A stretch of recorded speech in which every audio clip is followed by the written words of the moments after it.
a happy ending. That is what happened to Denmark.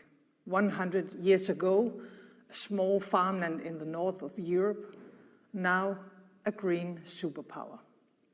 And today I welcome India and other countries joining us on this journey.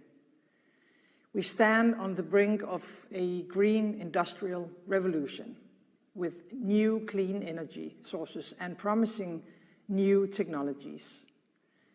If we combine Danish skill and Indian scale with speed, scope, and political will, we can launch a new era of just green transformation. That leads me to my message for you today. The green industrial revolution is not only necessary, it comes with great opportunities and can put millions of people to work, and it can be highly cost effective. Allow me to elaborate.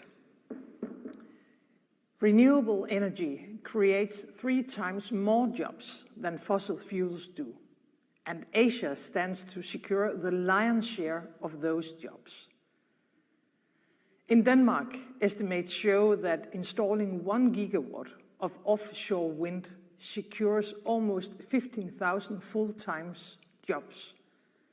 Today, solar and onshore wind are the cheapest energy sources in most countries. Cheaper than coal, cheaper than gas. On a windy day, Denmark can produce more than 100% of our electricity needs from wind. So renewables are also a gateway to energy security. The green energy revolution requires investments. There is no way around that. But the return of these investments is big. In fact, the savings will amount to 8 times the cost when accounting for health and environmental factors.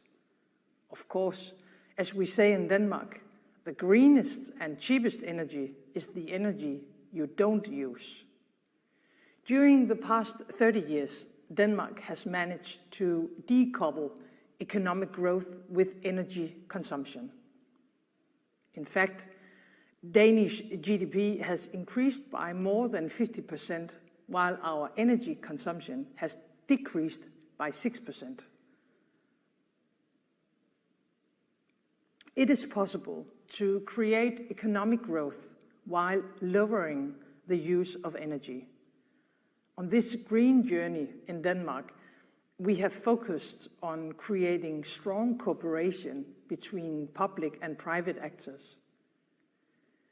Without public-private cooperation, green transition will not happen. Right now, Denmark is powering ahead with building the world's first energy island. The energy islands are huge offshore wind farms, the largest, most expensive infrastructure project ever made in Denmark. Once completed, the energy island in the North Sea alone will have a capacity of 10 gigawatts. 10 gigawatts, that's close to 10 times the capacity of the largest offshore wind farm in the world today. And it is enough to meet the electricity demand of about 10 million European households. And the potential is even greater. In time, the North Sea could become the green power plant of the entire European continent, connecting a number of energy islands. All this will generate jobs, lots of jobs. The Danish example of decades of green economic growth is not a fairy tale. It is real.